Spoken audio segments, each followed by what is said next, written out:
하나님, 오늘 이 말씀을 함께 나눌 때 말씀을 전하는 종이나 듣는 성도들 모두가 하나님의 음성을 들을 수 있도록 역사하여 주시옵소서. 우리 주님 예수님의 이름으로 간절히 기도드리옵나이다. 아멘. 우리는 인생에서 상당히 오랜 기간을 부모이면서 동시에 자식으로 살게 됩니다. 결혼을 안 하신 성도님들은 나는 무슨 부모냐 하지만 교회는 예수 그리스도 안에서 만난 믿음의 가족이기 때문에 일정한 나이가 되시면 우리는 모두 교회 자녀들의 부모가 되는 것입니다. 그리고 또한 자녀로 살고 있는 것입니다. 저는 어버이 주일을 위해 설교를 묵상하고 또 기도하고 준비하면서 이런 생각이 올해에는 참 많이 들었습니다. 대체 좋은 부모란 어떤 사람들이 좋은 부모인가? 어떻게 해야 좋은 부모가 되는 것인가? 동시에 좋은 자식이란 어떤 사람들인가? 어떻게 해야 좋은 자식이 될까? 이 두 가지를 많이 생각해 보게 되었습니다. 제가 미국에서 목회할 때 5월 달쯤으로 기억합니다. 오랜만에 제 아내와 아이와 함께 온 가족이 미국의 한 식당에서 식사를 하러 간 적이 있습니다. 그런데 이렇게 바로 건너편에 앞 옆자리에 미국 할아버지 한 분이 혼자 앉아서 식사를 이렇게 하시는데 그분의 전화 통화를 안 들을래도 들릴 때가 있습니다. 그 모습을 보게 되었어요. 이 할아버지가 무슨 말을 한참 하시더니 맨 마지막에 나 괜찮다, 잘 지낸다 이렇게 하고 전화를 이제 끊으시는데 저하고 제 아내는 봤어요. 그 할아버지 눈에서 눈물이 주르륵 흘러내리더라고요. 여러분, 그 눈물의 의미가 뭘까요? 자식과의 통화가 기뻐서 흐르는 눈물일까요? 아닙니다. 저는 그 자리에 있었기 때문에 그게 사실인지 아닌지 모르지만 우리의 느낌에는 난 괜찮다, 나 잘 지낸다 라고 말을 하며 끊었지만 사실 속마음으로는 통화 저편의 그 자식에게 너희들이 많이 보고 싶다, 언제나 한번 올래 하는 말을 차마 못하고 끊어서 자기도 모르게 그 주름진 얼굴 위로 눈물이 주르륵 흐른 것이라고 생각합니다. 그 광경이 이게 한 번씩 떠오를 때가 있어요. 좋은 부모가 된다는 것은 어떻게 하는 것일까요? 이럴 때 요즘 흔히 어른들이 말하는 것처럼 자식들에게 신세 안 지고 보고 싶어도 참고 늘 난 괜찮으니까 너희들만 행복하면 된다라고 말하는 씩씩한 부모가 정말 좋은 부모일까요? 자식에게 경제적인 부담을 안 지어주는 그런 부모면은 좋은 부모로 충분할까요? 또한 대체 좋은 자식은 어떤 사람들일까요? 대체 어떻게 해야 좋은 자식이 되는 것일까요? 제 느낌에 적어도 그 할아버지와 통화했던 그 자식은 그렇게 좋은 자식은 아닐 거라는 생각이 들었습니다. 물론 그 가정의 속사정이야 제가 어떻게 알겠어요.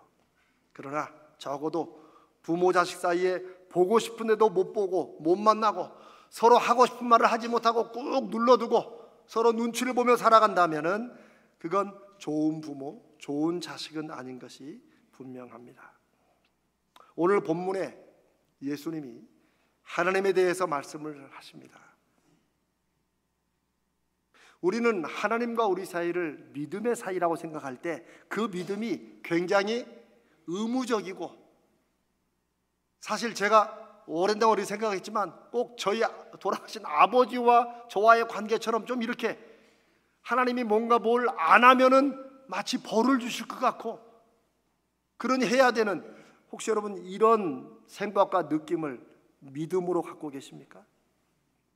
예수님은 전혀 다른 말씀을 하십니다. 아니, 예수님은 하나님이 어떤 분이신가를 우리에게 다시 말씀해 주시려고 이 세상에 오셨다고 할 수 있습니다.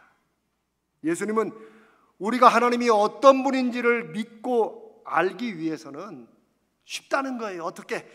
우리와 우리 자식들 간의 관계, 다시 말하면 부모인 우리가 자식들에게 어떤 마음을 갖고 있는가를 우리가 다시 생각해 보면, 그러면 하나님의 마음을 알게 된다는 거예요. 너희가 악한 자라도 자식들에게 좋은 것을 줄 줄 알거든. 저는 이 악한 자라도 라는 말씀을 넣으신 그 주님의 그 뜻에 제 가슴이 훅 박히는 걸 느낍니다. 여러분들은 어떠십니까?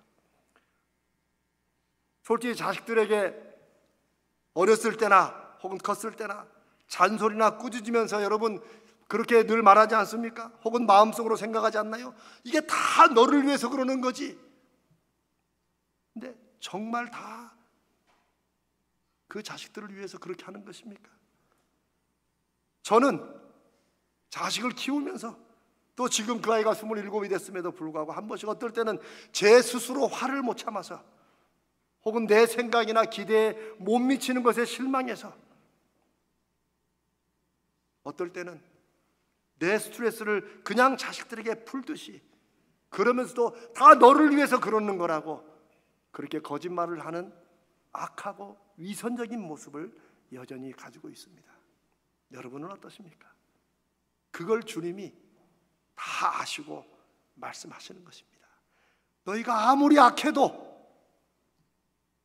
그런 때가 있기는 하지만 그래도 너희가 부모이기 때문에 자식을 위해서는 목숨도 아깝지 않을 마음으로 우리의 인생을 자식이 잘 되는 것에 희생하면서 그게 마치 인생인 것처럼 사는 우리를 아시기 때문에 주님이 그 말씀을 하십니다. 저는 그 돌아가신 저희 그 아버님과 저의 관계는 오랜 동안 정말 별로 안 좋았습니다. 저희 아버지를 피하고 웬만하면 안 마주치려고 애쓰면서 청소년 시절을 보냈습니다. 커서 심지어 군대에서 휴가를 나온 때에도, 지금은 몇 주인지 모르지만 그때는 2주씩 휴가를 줬어요. 그런데도 휴가 동안 아버지 얼굴을 본 날이 거의 없을 정도입니다. 제가 피해 다닌 거죠. 어느 날은 제가 이제 군대로 돌아가기 귀대하기 전날 밤에, 그날도 늦게 집에 들어왔습니다. 그럼 아버지 어머니는 이미 주무시죠.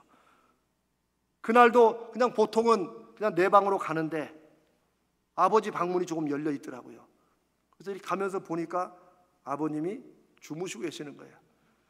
저희 아버님은 그때 장로셨는데 한 번씩 이제 출장을 외부로 가시면 이 산림청에 공무원이시기 때문에 자꾸 술을 권하니까 이제 한 잔씩 하시고 오는가 봐요. 그날도 술을 한 잔 얻어 드셨는지 얼굴이 뻘개가지고 코를 골고 주무시더라고요. 제가 무엇에 끌렸는지 그날 주무시는 그 아버지 머리밭에 앉아서 아버지를 이렇게 자세히 바라봤습니다. 제 인생에 아버지를 그렇게 오랜 시간 바라본 게 처음이었어요. 그때가. 저는 깜짝 놀랐어요. 왜? 아버지 이 귀밑머리가 하얗게 새었더라고요. 벌써 처음 봤어요. 그 순간에 저는 늘 화내고 소리치고 때로는 때리고 하는 이 아버지가 아니라 한 남자의 얼굴을 제가 그때 보게 되었습니다. 일평생 마음은 막 간절했지만 무엇 하나 남들에게 번듯하게 보일 만한 것을 이룬 것이 없어서 늘 좌절을 하던 한 남자. 공무원이라고 했지만 본인이 가르쳤던 후배들이 아버지보다 더 높은 자리에 올라가서 그 후배들 밑에서 일을 했던 아버지. 저희 아버지가 공무원으로 들어가셨다 중간에 사업하신다고 이게 나오셨어요. 그러다 다시 들어가시고, 그래서 제일 밑에부터 시작한 거예요. 자존심은 세상 없이 강하셔가지고 그냥 누구한테도 안 꿀리려고 하는 분이 그 후배들 밑에서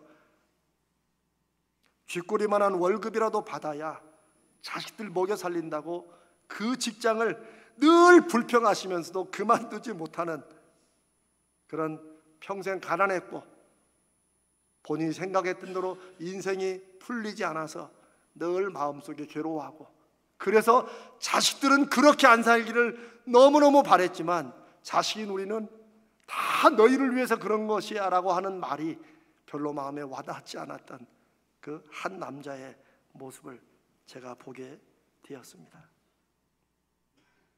저는 그날 그 아버지를 바라보며 많이 울었습니다. 그런데 그 다음날 거짓말처럼 아버지가 더 이상 무섭지 않더라고요.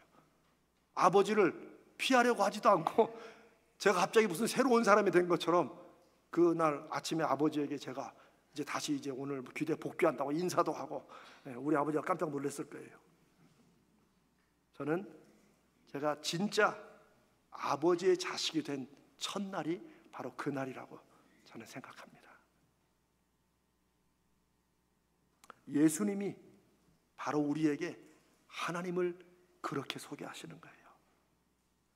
하나님의 우리를 향한 그 마음을 느끼면 하나님은 하늘에 계셔서 우리가 어떻게 사는지도 모르시고 그냥 우리가 이것 안 하면 또 거기에 대해서 벌 주실까 봐, 교회 한 번씩 빠지면 하나님이 뭘 어떻게 하실까 봐 그런 불안함 속에 신앙생활 하도록 만드시는 분이 아니라는 거예요. 하나님께서 하나님의 자녀인 우리를 어떻게 생각하시고 마음을 쓰시는지 그것을 예수님이 설명하시기 위해서 다른 설명보다도, 하나님에 대한 설명보다도 부모인 너희가 너희 자식을 어떻게 생각하는가 그거를 생각해봐라. 그러면서 중요한 말씀이 하물며라는 말씀입니다.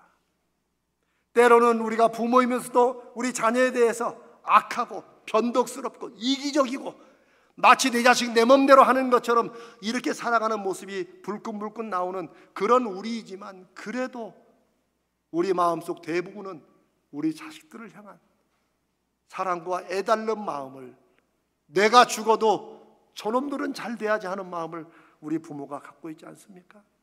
그러면서 하물며 악한 우리도 자식은 그렇게 사랑하는데 하물며 하나님이 우리를 향해 어떤 마음을 갖고 계시겠느냐라고 말씀을 하시는 것입니다. 이 하물며 속에 담긴 하나님은 저 로마서에 아주 잘 말씀되어 있습니다.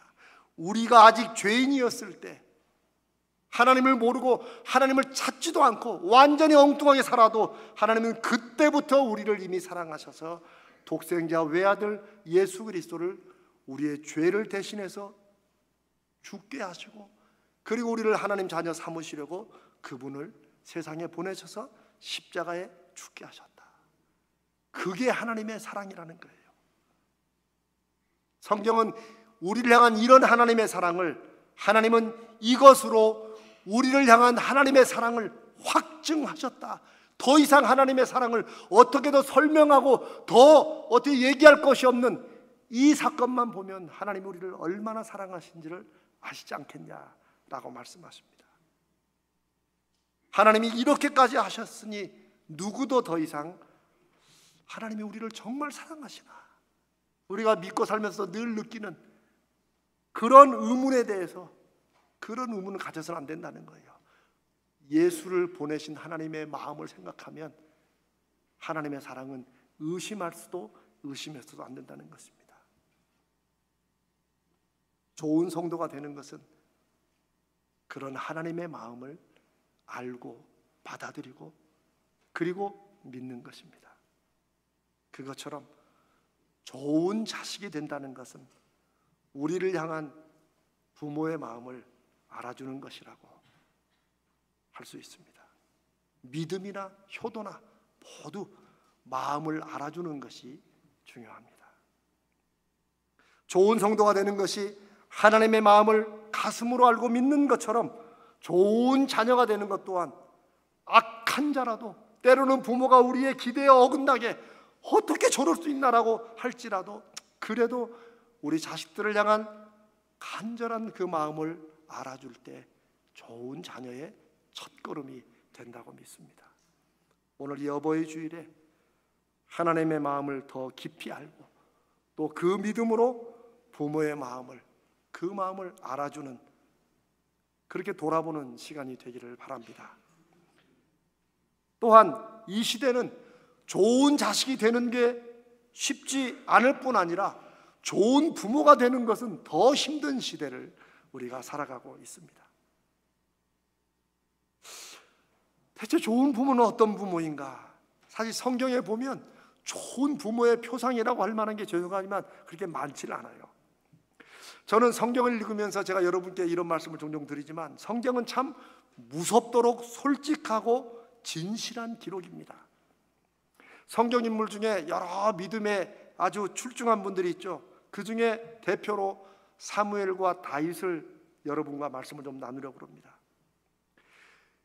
이 사무엘과 다윗의 이 믿음의 기록을 쭉 보면서 가정을 보면 이 느낌이 달라집니다. 이 두 분은 믿음은 뛰어났는데 자식 교육은 제대로 못했어요. 여러분 그런 걸 아셨습니까? 사무엘은 이스라엘의 마지막 사사였고 왕정 시대를 여는 그런 막중한 임무를 맡았던 그런 위대한 선지자입니다. 제가 늘 부러워하는 것 중에 하나가 사무엘에 대해서, 제가 여러분에게 저를 위해서는 뭐 건강이나 다른 거 기도하지 말고 이 사무엘처럼 되게 해주시라고 기도해 주시라는 것이 바로 하나님께서 사무엘이 하나님이 세우시고 하나님이 이끄시고 하나님이 말씀을 주신다는 것을 증명하기 위해서 사무엘이 한 말은 하나도 땅에 떨어지지 않게 하셨다. 그 말이 허튼 말, 맞아 누구나 다 하지, 이런 말이 안 되도록 반드시 이루어 주셨다는 거예요. 아마 제가 뭐 사무엘처럼 그렇게 될 수야 있겠습니까마는 여러분이 꼭 그렇게 기도해 주시길 바랍니다. 그런데 이런 믿음의 사람 사무엘인데 그의 자식들에 대해서 한 번은 이스라엘의 모든 대표들이 사무엘에게 와서 이런 말을 할 정도입니다. 사무엘상 8장 5절에 그에게 이르되 보소서 당신은 늙고, 사무엘이죠, 사무엘은 늙고 당신의 아들들은 당신의 행위를 따르지 아니하니 모든 나라와 같이 우리에게 왕을 세워 우리를 다스리게 하소서. 한마디로 이스라엘 백성들이 왕을 세워달라는 이유가 사무엘 당신이 선지자로 있는 건 좋다는 거예요. 그거는 충분한데 당신의 아들들은 당신의 행위를 따르지 않는다. 이 말은 뭐가 좀 부족하다 그런 말이 아닙니다. 도덕적으로 완전히 엉망이라는 거예요. 그런 사람은 도저히 제사장 직분을 감당할 수 없고, 이런 사람이 사무엘 당신이 돌아가신 다음에 이스라엘을 다스렸다가는 나라 완전히 망가집니다. 그 얘기를 하는 거예요. 사고를 치는 자식들이었어요. 그런데 사무엘이 여기에 대해서 내 자식들이 뭐가 어떠냐라고 말을 하지 못합니다. 사무엘 같은 위대한 사람도 자식 교육은 참 어려웠구나 싶은 생각이 듭니다. 대체 어떻게 자식을 키워야 되는가 우리는 많이 고민하죠. 자식을 어떻게 키울 것인가를 고민하지 말고 좋은 부모가 어떤 부모인지를 우리가 한번 고민의 방향을 바꿔봅시다. 다윗은 믿음으로 말하면 지금 현대 이스라엘의 표상이 될 만큼, 다윗의 나라라고 할 만큼 다윗은 아주 예나 지금이나 아주 믿음의 대표입니다. 그런데 자식 교육은 사무엘보다도 더 꽝입니다. 꽝. 여러분 아셨어요? 다윗의 이복 남매들끼리 성폭행을 하고 그래서 살인이 일어납니다. 그리고 결국 그것 때문에 큰 아들이 아버지의 반기를 들고 다윗을 왕에서 쫓아내고, 그리고 목숨이 위태롭자 다윗이 아들의 칼날을 피해 도망하는 이런 일들이 성경에 기록되어 있습니다. 그러나 저는 하지만 오늘 사무엘이나 다윗을 어떻게 그럴 수 있냐라고 이렇게 감히 평가할 수 없습니다.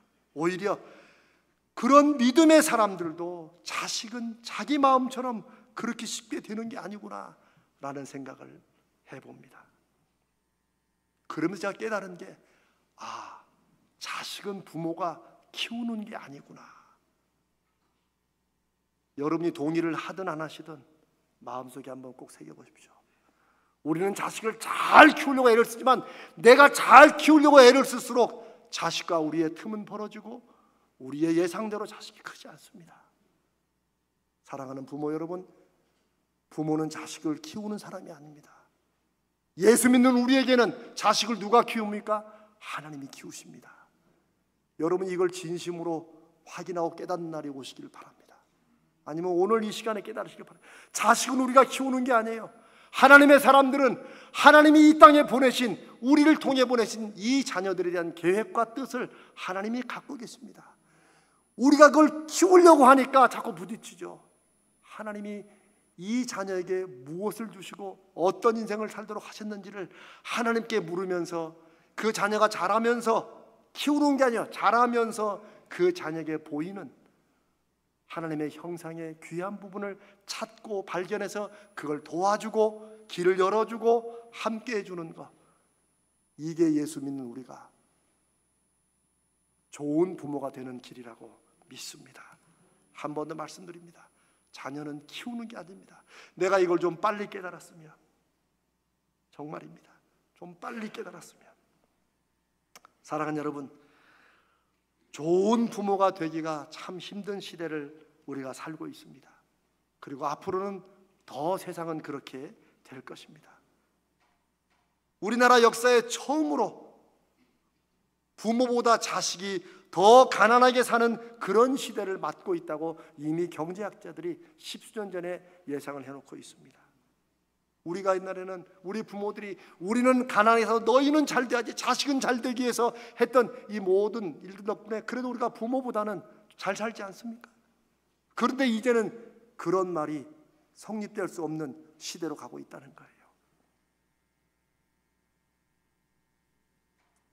이런 시대에 우리는 부모로서 자식을 위해 하나님이 이 자녀들을 통해 무엇을 하실지를 우리가 깊이 생각하고 거기에 우리의 믿음의 중요한 목표도 있다는 사실입니다. 그러면서 우리 부모가 자식들을 하나님의 뜻대로 돕고 세우기 위해서 해야 될 것이 한 가지 있다면 여러 가지 중에 한 가지, 이런 시대이기 때문에, 좋은 부모가 되는 게 힘든 시대이기 때문에 동시에 우리의 자식들이 우리에게 좋은 자식이 되는 것이 더 힘든 시대를 살고 있구나 하는 것을 우리가 알아야 됩니다. 제가 말을 좀 어렵게 했나요? 아니죠? 네. 우리가 좋은 부모가 되는 게 힘들면 그만큼 우리는 우리 자식들에게 너도 좋은 자식이 되려고 애를 쓰지만 그게 참 힘든 시대를 살고 있구나 라고 말할 건 없고, 우리가 그걸 그렇게 이해를 해야 된다는 거예요. 정말입니다. 절대 이렇게 하지 말아야 됩니다. 옛날도 아니야, 요즘도 그냥 그렇게 부모들이 그냥 우리는 이놈아 소나무 껍데기 벗겨 먹고 살았어, 밥 세 끼 안 굶어도 다행이지. 사실이지만 우리가 얼마나 힘들게 고생하며 살았는지, 그리고 우리가 지금 얼마나 그나마 살 만큼 사는지, 이거 자식들이 강조하지 말아야 됩니다. 왜냐하면요, 시대를 여러분 우리가 잘 봐야 됩니다. 우리 자식들이 살고 있는 세상, 우리의 자식들이 살아갈 세상은 겉으로는 풍요하고 화려해 보여도 우리가 살았던 그 시절보다 더 각박하고 경쟁은 더 치열하고 사람들끼리 얼마나 악독하게 싸우는지, 더 힘들고 외롭고, 정말 우리의 자녀들이 하루하루 살면서 숨쉬고 버티는 것도 벅찰 만한 그런 시대를 살고 있다는 것을 우리가 진심으로 느껴야 됩니다. 그걸 느끼고 우리 자식들이 얼마나 애를 쓰는지, 남들과 비교해가지고 이렇게, 이거는 정말 철없는 부모입니다. 네가 얼마나 애를 쓰고 있는지 알고 그것을 위해서 하나님 앞에 기도하고 자녀들을 위해서 자기들의 꿈과 하나님이 주신 사명을 펼칠 수 있도록 도와주고 세워주는 것이, 이게 좋은 부모가 되는 것, 자식의 마음을 알아주는 것이 좋은 부모가 되는 첫걸음이라고 믿습니다. 그렇다고 해서 이런 시대에 부모가 할 수 있는 게 또 아무것도 없는 건 아닙니다. 오히려 이런 시대이기 때문에 부모인 우리가 정말 자식들을 위해서 나중에 자식들이 그거 하나는 두고 고마워할 그 일을 해야 됩니다. 그게 바로 여호수아가 마지막 죽으면서 유언으로 남긴 말과 그 마음에 담겨 있습니다. 만일 여호와를 섬기는 것이 너희에게 좋지 않아 보이거든. 이것은 여호수아가 이스라엘의 대표들을 모아놓고 한 말입니다마는 우리 부모들은 우리 자녀에게 그렇게 말할 수 있어요. 만약에 내가 너더러 억지로 예수 믿으라는 거야, 너더러 억지로 기독교라는 종교를 믿으라는 게 아니다. 너 보기에 예수 믿는 게 별로 안 좋아 보이거든. 그래, 그러면 네 마음대로 불교를 믿든 힌두교를 믿든 너 알아서 해라. 그러나 네가 아빠 엄마의 인생을 봤으면 그 모든 것이 하나님을 섬기기 때문에, 내가 하나님의 자녀이기 때문에 이 모든 것이 왔다는 거, 그거 하나는 네가 꼭 알아야 된다. 이게 여호수아가 한 말을 우리 시대에 제가 옮긴 것입니다. 좀 이해가 되십니까? 그것입니다. 나와 내 집은 여호와를 섬기겠노라. 엄마 아빠를 보고 내가 믿는 예수님을 너희도 좀 믿었으면 좋겠다. 네 결정이다. 이거는 말로 되는 게 아닙니다. 우리는 지난 50년 동안 교육을 통해서 말로 가르치고 성경을 많이 외우게 하고, 그러나 그들이 자신의 삶을 발견하고 삶을 살아가는 독립적인 주체로 섰을 때 자기들 안에 교회에서 배웠던 예수님, 외웠던 성경 말씀이 하나도 남아있지 않다는 것을 발견하게 됩니다. 이거 교육 잘못한 거예요. 제가 우리 가자제일교회 올해 교육을 다시 해야 됩니다. 다른 교회들은 모르지만 이것만큼은 나는 우리 교회에서 이걸 합니다라고 말씀드렸던 것이 바로 이런 이유 때문입니다.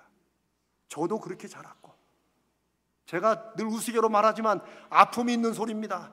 제가 전국을 다니면서 성경 퀴즈에 1등하면 뭐예요? 그거하고 인생 사는 거 아무 상관없어요. 자식들이 성경을 막 줄줄 외우면 잘한다 하지만 그건 어렸을 때나 되지. 눈에 보이는 결과가 증거로 나타나는 믿음, 이게 우리 부모가 우리 자식들에게 보여줘야 될 것입니다. 그게 있어야 만약 너 보기에 엄마 아빠 인생 속에서 역사하신 하나님이 안 좋아 보이면 너는 그러면 네가 믿는 살아, 요렇게 말하면 그런 자신감이 있어야 말하지. 지금 말하면 큰일 납니다. 무슨 말이냐면 지금 믿음의 증거도 없는데 만약 여호와를 섬기는 교회 다니는 게 안 좋아 보이거든 네 섬기라 그러면 오케이 하고는 바로 다 나갑니다. 그러지 말고 믿음으로 쫙 열매를 맺은 다음에 여호수아는 이 말을 자신 있게 했어요. 나와 내 집은 여호와를 섬긴다. 당신들은 안 좋아 보이거든 다른 신을 섬겨라. 말로만 되는 게 아니고 증거로 나타나는 것입니다. 사랑하는 여러분, 다른 거 다 남겨줘도 그 자식의 인생에 그 영혼에 예수 그리스도를 남겨주지 못하면 아무것도 남겨주지 못한 부모가 될 것입니다. 이건 제가 목사라서 드린 말씀이 아니라 저도 한 아이의 부모로서 말씀을 드립니다. 제 아들이 어렸을 때는 목사 아들이니까 교회를 다녔어요. 저는 목회한답시고 너무 바빠가지고 그 아이의 마음속에 예수 그리스도가 있는지를 확인할 틈도 없이 그러고 살아왔어요. 그러나 하긴 뭐 목사인 저도 나중에 목사 돼가지고 예수님을 다시 만났으니 뭐 제가 무슨 말을 할 수 있겠어요. 이놈이 코로나 3년 반 동안 교회를 안 나가요. 이 코로나가 참 하여튼 제가 정 같았으면 막 뭐라고 했을 거예요. 근데 그렇게 안 합니다.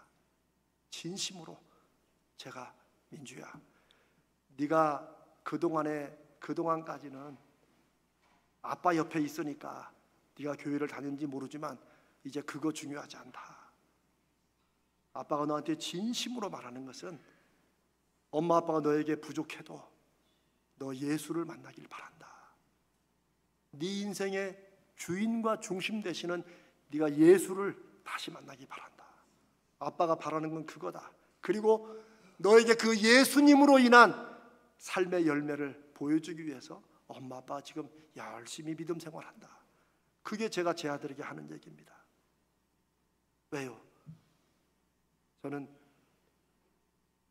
그 어떤 것보다도 제 아들의 가슴 속에, 우리 자녀들의 마음 속에 예수 그리스도, 그분이 그 중심에 살아있다면 우린 더 이상 걱정할 게 없습니다.